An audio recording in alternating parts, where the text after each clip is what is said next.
Sir Eric Pickles.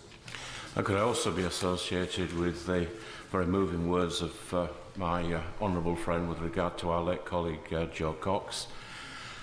On to the general point, my honourable friend is quite right about it not moving towards, helping towards a situation where people are going to talk together. But there is the other side of the coin. 36 Israelis have been murdered this year. 4 foreign nationals have been murdered this year. Instead of condemning those murders, the Palestinian Authority have glorified them. Surely, given even this weekend that the Israeli Prime Minister said that he would meet without condition, we should be urging on the Palestinian authorities to do precisely that and have direct talks. Mr. Speaker, my honourable friend raises a very, very important issue.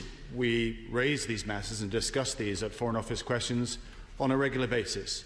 But we've had the Paris summit, we've had a meeting between Prime Minister Netanyahu and the President Sisi in Egypt.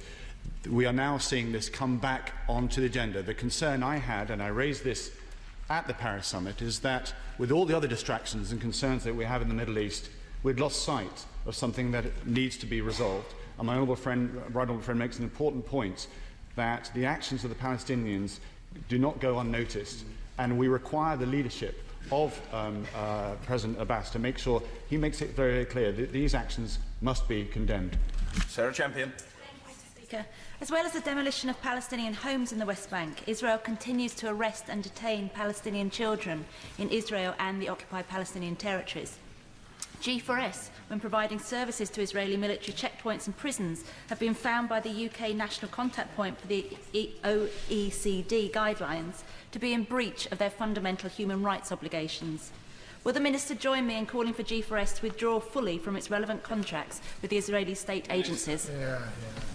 Well, Mr. Speaker, I'll certainly look at the case that she raises. My right honourable friend, the Foreign Secretary, is also concerned about the treatment of Palestinian children detained in Israeli prisons and raised this with the Secretary of State, John Kerry.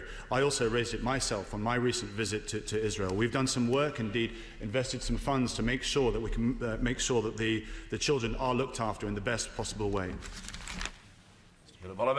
The demolition of Arab houses and of Jewish houses was started by us, the British, in between the wars during the terms of the British Mandate for Palestine. Today, the Israeli government specifically cites British Mandate law as justification for current demolitions.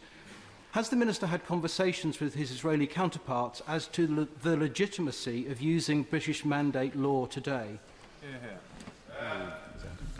Well, it is wrong, I think, for any governments around the world, given our legacy and the breadth in which we've had influence in the last couple hundred years, to then point to British policy historically to say that is the cause.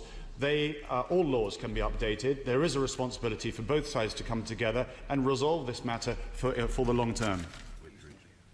Mary Black.